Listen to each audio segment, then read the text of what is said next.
Assalamualaikum warahmatullahi wabarakatuh.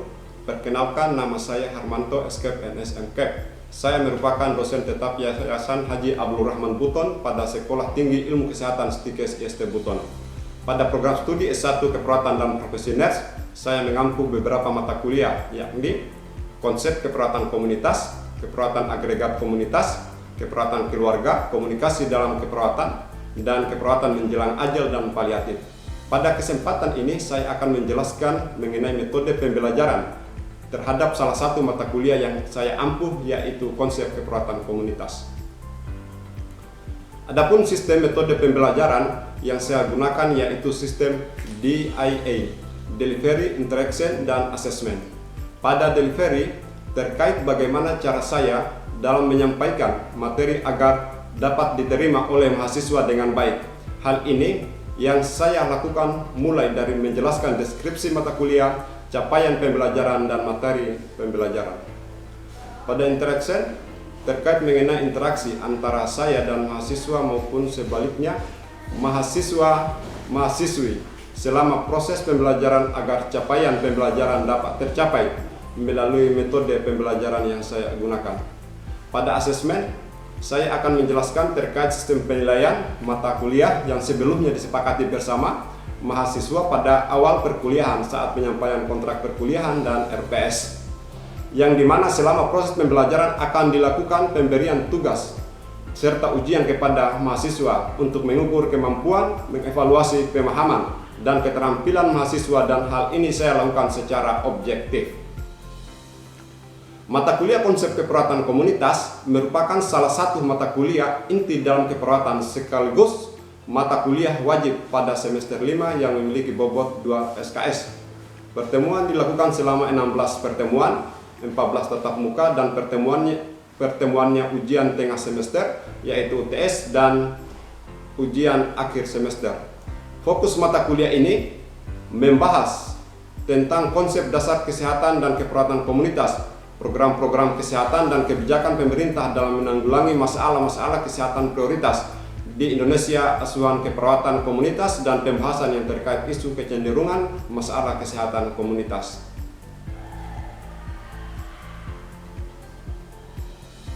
Pada mata kuliah ini, mahasiswa akan mempelajari tentang mengenai pengantar kesehatan komunitas dan dasar keperawatan komunitas, komunitas sebagai klien, program kesehatan kebijakan dalam menanggulangi masalah kesehatan utama di Indonesia, dan isu dan tren dalam pendidikan, penelitian, serta keperawatan komunitas. Adapun capaian pembelajaran pada mata kuliah ini yaitu diharapkan setelah menyelesaikan mata kuliah ini, mahasiswa mampu, yang pertama, mahasiswa mampu memahami dan mengidentifikasi kesehatan komunitas, mahasiswa mampu memahami dan mengidentifikasi komunitas sebagai klien, mahasiswa mampu memahami dan mengidentifikasi program-program kesehatan dan kebijakan dalam menanggulangi masalah kesehatan utama di Indonesia, dan yang keempat yaitu mahasiswa mampu mengidentifikasi dan menjawab isu dan tren dalam pelayanan keperawatan komunitas. Pelaksanaan pembelajaran dilakukan secara luring, yaitu sistem pembelajaran secara tatap muka langsung antara saya dan mahasiswa di ruang kelas, sehingga dapat terjadi interaksi langsung mulai dari saya menjelaskan materi, memberikan pertanyaan, maupun sebaliknya. Metode pembelajaran yang pertama, ceramah. Metode ini digunakan untuk menyampaikan materi pelajaran yang sesuai dengan tujuan pembelajaran. Yang kedua, diskusi. Metode pembelajaran yang menghadapkan peserta didik pada suatu permasalahan dengan tujuan utamanya adalah mengembangkan kemampuan berpikir kritis dan memecahkan masalah dan mengemukakan pendapat. Yang ketiga, tanya jawab. Metode mengajar dengan komunikasi langsung yang bersifat dua arah antara dosen dan mahasiswa ataupun sebaliknya, baik itu bertanya ataupun memberikan jawaban. Yang keempat, studi kasus. Metode ini berbentuk penjelasan tentang masalah, memungkinkan mahasiswa dapat menerapkan teori ke dalam suatu nyata, meningkatkan keterampilan dalam pemecahan masalah, merencanakan intervensi yang tepat sehingga membuat keputusan klinis yang efektif dan rasional. Yang kelima, penugasan terstruktur. Metode yang mengacu pada tugas terencana dan terorganisir yang diberikan kepada mahasiswa untuk dipelajari, dikerjakan. Penugasan ini biasanya dirancang untuk mengembangkan pengetahuan, keterampilan, serta pemahaman tentang konsep keperawatan komunitas. Dalam proses belajar mengajar, saya melakukan interaksi bersama mahasiswa, melakukan tanya jawab sebagai bentuk umpan balik dan tujuannya agar mahasiswa dapat lebih memahami apa yang saya ajarkan di kelas dan mengkaitkan topik materi dengan praktek nyata di lapangan. Selain itu, dalam proses perkuliahan, interaksi juga dilakukan melalui penggunaan media aplikasi Edlink Sevima untuk memberikan materi perkuliahan serta memberikan penugasan kepada mahasiswa. Indikator penilaian yang digunakan dalam proses pembelajaran mata kuliah ini yaitu kehadiran 10%, penugasan dan keaktifan dalam kelas 20%, ujian tengah semester atau TS 30%, dan ujian akhir semester UAS 40%. Berikut cuplikan video salah satu pertemuan saya dalam mata kuliah konsep keperawatan komunitas. Selamat menyaksikan. Bismillahirrahmanirrahim. Assalamualaikum warahmatullahi wabarakatuh. Waalaikumsalam warahmatullahi wabarakatuh. Selamat pagi semuanya. Pagi, Pak. Oke, baiklah. Pada pagi hari ini kita akan mempelajari tentang proses asuhan keperawatan komunitas. Jadi pertemuan pada hari ini merupakan pertemuan ke-7 ya. Ya. Ke-7. Yang sebelumnya pada pertemuan ke-6 kita sudah membahas tentang peran, fungsi, dan etika keperawatan komunitas. Seperti itu. Nah, sebelum saya lanjut ke inti dari materi proses asuhan keperawatan komunitas, terlebih dahulu saya ingin mereview kembali terkait materi yang pernah saya ajarkan pada pertemuan sebelumnya. Nah, siapa yang masih ingat tentang materi pertemuan sebelumnya?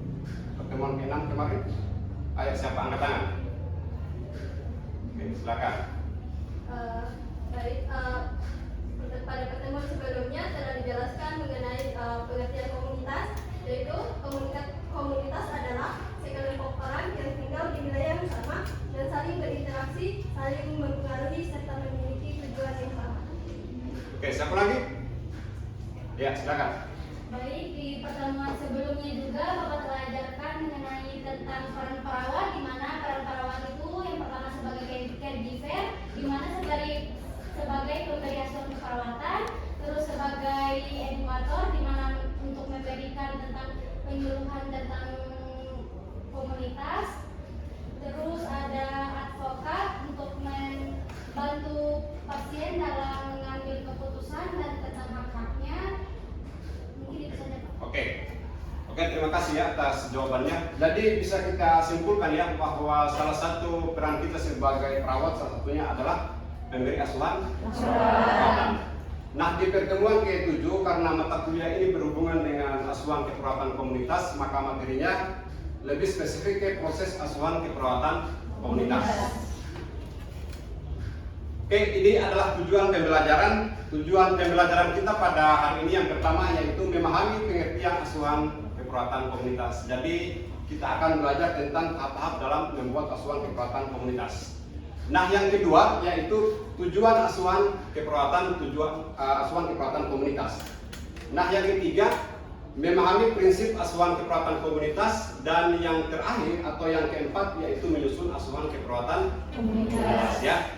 Jadi mohon perhatiannya karena salah satu peran kita yaitu memberi asuhan keperawatan. Jadi agak berbeda ini antara asuhan keperawatan pada umumnya dengan asuhan keperawatan khusus pada keperawatan komunitas. Meskipun tahap-tahapannya itu sama. Oke. Nah, ini yang dimaksud dengan asuhan keperawatan. Jadi yang dimaksud dengan asuhan keperawatan adalah rangkaian interaksi ya, rangkaian interaksi antara perawat dengan klien ya, dengan lingkungannya untuk mencapai tujuan pemenuhan kebutuhan dasar klien ya. Jadi tujuannya itu untuk pemenuhan kebutuhan dasar klien dan kemandirian klien. Oke. Jadi perlu ingat ya, jadi tujuan utamanya itu adalah pemenuhan kebutuhan dasar. Jadi kalau pemenuhan kebutuhan dasar ya kita kembali lagi ke teori Abraham Maslow. Harus ingat kebutuhan dasar fisiologis contohnya dan kemandirian klien dalam merawat dirinya. Oke. Nah, setelah itu kita ke tujuan ya, tujuan asuhan keperawatan. Pada prinsipnya tujuan asuhan keperawatan itu adalah meningkatkan status kesehatan, mencegah penyakit, dan mempromosikan kesejahteraan masyarakat. Jadi secara garis besar tujuannya adalah meningkatkan status kesehatan masyarakat, mencegah penyakit dan mempromosikan kesejahteraan masyarakat melalui upaya preventif ya. Itu. Nah setelah itu prinsip yang keempat adalah kolaborasi ya.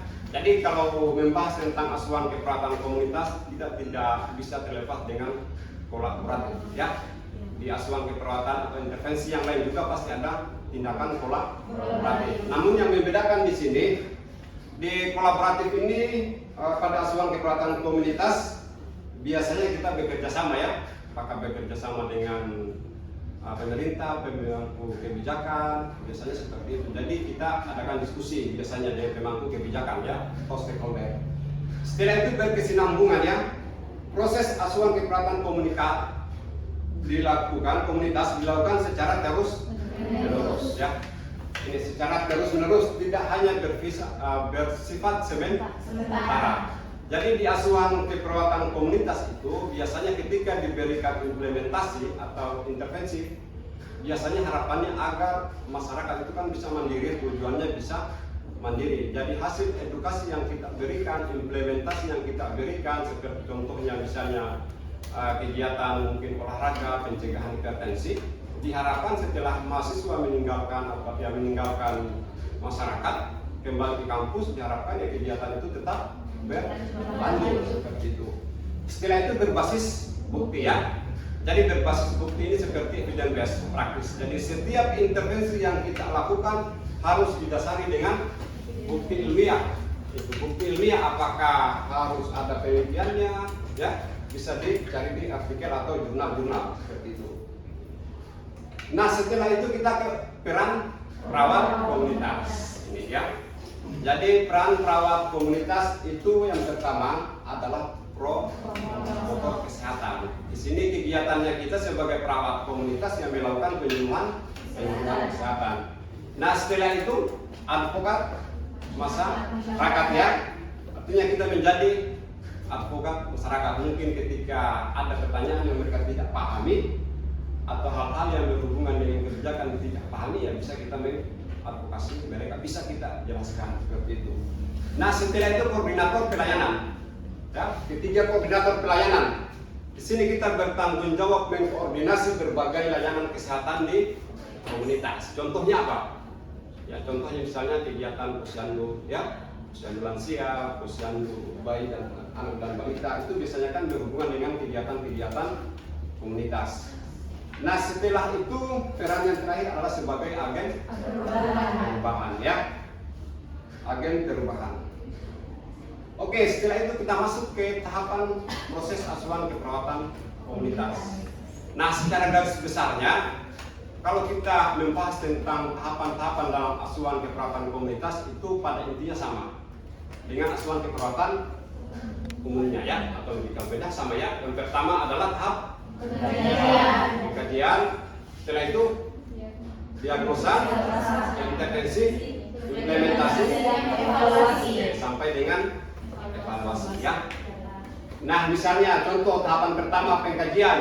Nah pengkajian sama yang kita lakukan adalah pengumpulan data. Kalau pengumpulan data berarti pengkajiannya biasanya rujukannya itu adalah ke community as partner itu biasanya. Jadi itu harus dipelajari community as partner, rujukannya di situ biasanya. Artinya poin-poin apa saja yang kita kaji, yang di askep-askep biasanya yang kita kaji itu contohnya hanya sekedar misalnya individunya, tapi kalau di komunitas ini dari segi misalnya sejarahnya itu dikaji kan, geografisnya dikaji seperti itu. Nah setelah itu mengidentifikasi masalah. Identifikasi masalah ini sama dengan analisis data atau klasifikasi data. Data-data hasil penemuan yang pada saat kita kajian ya. Nah setelah itu diagnosis keperawatan komunitas ya. Jadi merumuskan diagnosis berdasarkan masalah kesehatan yang teridentifikasi. Jadi sesuai dengan yang teridentifikasi. Ini agak berbeda juga. Kalau di asuhan-asuhan keperawatan yang lain itu biasanya dilihat berdasarkan tingkat megawatt kedaruratan, biasanya kan dilihat berdasarkan kebutuhan Abraham Maslow. Namun di diagnosis keperawatan komunitas ya kembali ke data-data yang kita dapat, kajian-kajian yang ada di masyarakat. Gitu. Setelah itu perencanaan asuhan keperawatan atau yang biasa kita kenal dengan intervensi keperawatan ya. Jadi menyusun asuhan keperawatan komunitas. Jadi setelah ditemukan diagnosisnya, maka ditentukan atau menyusun tindak lanjutnya, yaitu menyusun intervensi keperawatan.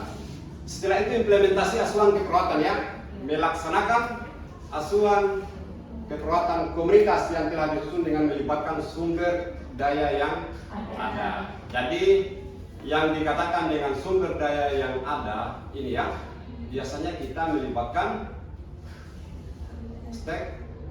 selain stakeholder melibatkan apa? Melibatkan ya tadi kolaboratif. Jadi yang masuk dalam atau hal-hal yang kita libatkan dalam bentuk kolaboratif itu pada saat implementasi ini diajak juga seperti itu, dilibatkan kita sama-sama ya. Setelah itu evaluasi proses asuhan keperawatan ya. Ini evaluasi masih sama ya. Jadi formatnya biasa ya SWOT seperti itu ya. Jadi untuk tahapan proses asuhan keperawatan tadi saya ulangi, ada pengkajian, diagnosa, intervensi, implementasi sampai evaluasi. Dan rujukan buku yang kita gunakan tetap NICNOT, Nanda NICNOT maupun buku standar diagnosis keperawatan Indonesia ya. Oke, ini pengkajian komunitas ya. Jadi yang harus dikaji itu adalah identifikasi karakteristik komunitas ya. Kaji karakteristiknya, analisis sumber dayanya, bagaimana misalnya jumlah PNS di lingkungan itu berapa orang, pekerjaannya seperti apa, gitu. Penilaian kebutuhan masalah kesehatan komunitas dan keterlibatan pemangku kepentingan komunitas. Jadi kegiatannya tetap kita harus melibatkan pemangku kepentingan komunitas ya, camat, lurah, kepala desa, pemangku kebijakan ataupun misalnya anggota dewan ya, tetap kita pangku sama-sama seperti itu. Nah setelah itu di diagnosis keperawatan komunitas ya. Jadi di diagnosis keperawatan komunitas ini setelah kita mengidentifikasi kebutuhan komunitas ya, kita menyusun analisis data, analisis toh berapa persen misalnya, berapa persen tingkat penyakit atau tingkat masalah yang kita temukan di daerah ini atau di lingkungan ini, seperti itu bagian dari analisis data. Presentasi yang tinggi maka itu akan menjadi prioritas kita untuk mengatasi masalah tersebut ya. Nah setelah itu yang ketiga, perumusan diagnosis keperawatan komunitas. Nah di perumusan diagnosis keperawatan komunitas dalam kegiatan praktek keperawatan komunitas itu biasa ada kegiatan musyawarah masyarakat desa. Itu kegiatan musyawarah masyarakat desa. Jadi setelah mahasiswa melakukan pengkajian, maka dilakukan kegiatan musyawarah masyarakat desa. Nah tujuannya apa? Tujuannya untuk menyampaikan tentang perumusan diagnosis keperawatan komunitas dari masalah-masalah yang kita temukan seperti itu. Jadi tidak ditentukan secara individual, tidak. Mungkin di aspek-aspek yang lain ya sudah sesuai dengan kebutuhan dasar Abraham Maslow, mungkin dengan tingkat gawat daruratan. Cuman kalau perumusan diagnosis keperawatan komunitas karena melibatkan kolaboratif dengan stakeholder atau pemangku kebijakan, maka kita harus libatkan juga mereka. Nah setelah itu adalah validasi diagnosa. Validasi diagnosa apakah sudah tepat diagnosa yang akan kita gunakan itu adalah diagnosa ini. Nah ini kembali ke data-data yang kita temukan seperti itu. Jadi semua diagnosis itu harus divalidasi keabsahannya apakah sudah tepat atau tidak ya, seperti itu. Nah setelah itu perencanaan ya. Jadi tahap perencanaan ini tindak lanjut dari diagnosa. Setelah merumuskan diagnosis keperawatan, maka kita lanjut ke tahap perencanaan ya, tahap perencanaan. Nah ini contohnya ya, contoh strategi keperawatan komunitas. Nah yang biasa kita lakukan pada strategi intervensi keperawatan komunitas itu adalah salah satunya proses kelompok biasa kita kenal dengan small group discussion. Artinya kita diskusi dalam bentuk jumlah yang kecil, itu seperti itu, diskusi kelompok. Ada juga pendidikan kesehatan, ini biasa ya, ini penting sekali. Pendidikan kesehatan atau health promotion. Jadi berdasarkan hasil pengkajian kita temukan suatu masalah, maka pendidikan kesehatan materi yang akan kita berikan sesuai dengan masalah yang ada di situ. Ya. Nah setelah itu intervensi, ya. Setelah itu pemberdayaan, ya, pemberdayaan. Jadi masyarakat itu dilatih biasanya, tingkatkan keterampilan mereka. Tujuannya untuk meningkatkan keterampilan agar mereka tetap bisa melakukan pemberdayaan ini. Jadi ada tindak lanjutnya. Jangan di situ misalnya pasiennya toh hipertensi, tidak diajarkan juga atau tidak dijelaskan bagaimana cara pencegahan hipertensi. Mungkin ada tanaman-tanaman obat yang bisa dikelola seperti itu, ya, atau diajarkan bagaimana cara menensi supaya mereka pemberdayaan ini tetap jadi atau tetap ada, ya. Setelah itu intervensi profesional keperawatan. Nah, kalau intervensi profesional keperawatan ini kita kembali kepada evidence based. Ini dikatakan profesional, berarti harus ada bukti intervensinya apa yang mendukung. Kalau evidence based, ya cari artikel penelitian yang mendukung, ya. Misalnya artikel apa? Misalnya di situ 80% mengalami hipertensi. Ya, cari artikel penelitian yang berhubungan dengan pencegahan hipertensi, seperti itu. Nah, yang terakhir, yang kelima adalah kerja sama, ya. Kerjasama juga ini tujuannya agar memudahkan kita, ya.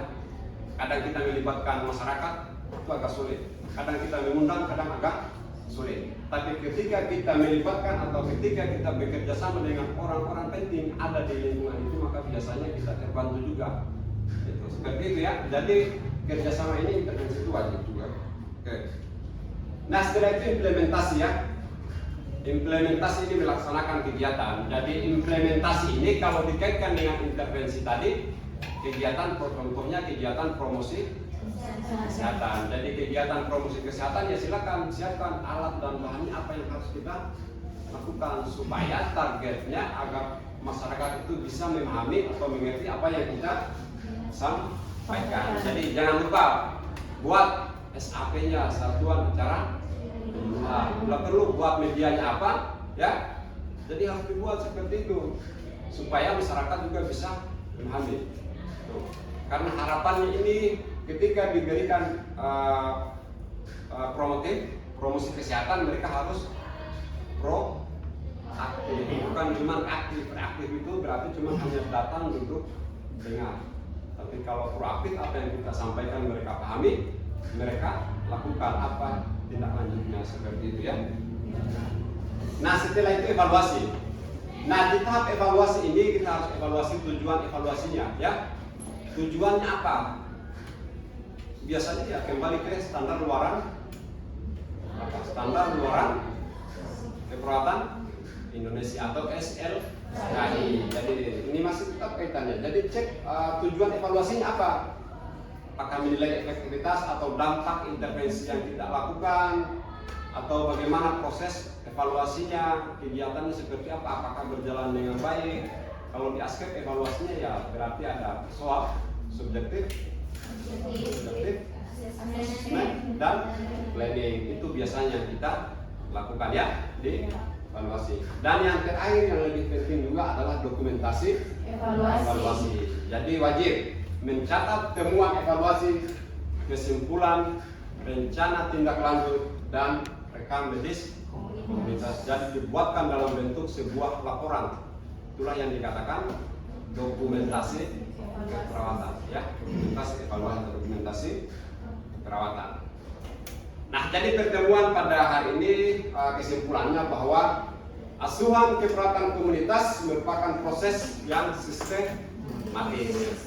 Dikatakan sistematis karena ada tahap-tahapannya tadi, bahwa harus ada pengkajian dulu, ada diagnosa, intervensi, implementasi sampai dengan evaluasi, ya. Sistematis yang bertujuan untuk meningkatkan kesehatan dan kesejahteraan masyarakat, seperti itu. Oke, ya. Selanjutnya saya kira materi pertemuan pada hari ini kita cukup sampai sini. Mungkin ada yang perlu ditanyakan? Silakan. Tentang ini Pak, kita kan sebagai mahasiswa, tantangan kita yang akan turun praktik kerja lapangan atau kuliah kerja nyata itu dalam pengambilan keputusan dalam asuhan keperawatan komunitas itu bagaimana Pak? Oke. Nah, ketika mahasiswa turun praktek ya, berarti turun praktek lapangan ya, praktek keperawatan komunitas. Nah, biasanya dalam tahapan asuhan keperawatan ketika praktek itu yang pertama ini ketika kita turun ke desa misalnya ya, saya tentukan saja misalnya di desa Batauga misalnya ya. Nah, di desa Batauga praktek keperawatan komunitas mahasiswa. Nah, biasanya sebelum praktek itu kami dosen sudah melakukan MOU ya, kerjasama, sudah ada technical meeting sebelumnya bahwa kita akan melaksanakan praktek ya, akan melaksanakan praktek. Nah, sebelum mahasiswa turun praktek pastinya ada kegiatan pembekalan ya. Pembekalan kami akan menyampaikan poin-poin apa saja yang harus kalian lakukan ketika di lapangan seperti itu. Contohnya ketika tiba di desa Batauga contohnya, maka yang harus kita lakukan itu adalah biasanya adalah musyawarah masyarakat desa. Nah, tujuan musyawarah masyarakat desa itu biasanya adalah tahap perkenalan. Jadi karena kita melibatkan pemangku kebijakan di sana, kita melibatkan kepala desa di sana, ketika kita tiba di lokasi maka kita akan disambut juga, akan disambut. Nah, disitulah terjadi, misalnya langsung saja MMD, musyawarah masyarakat desa.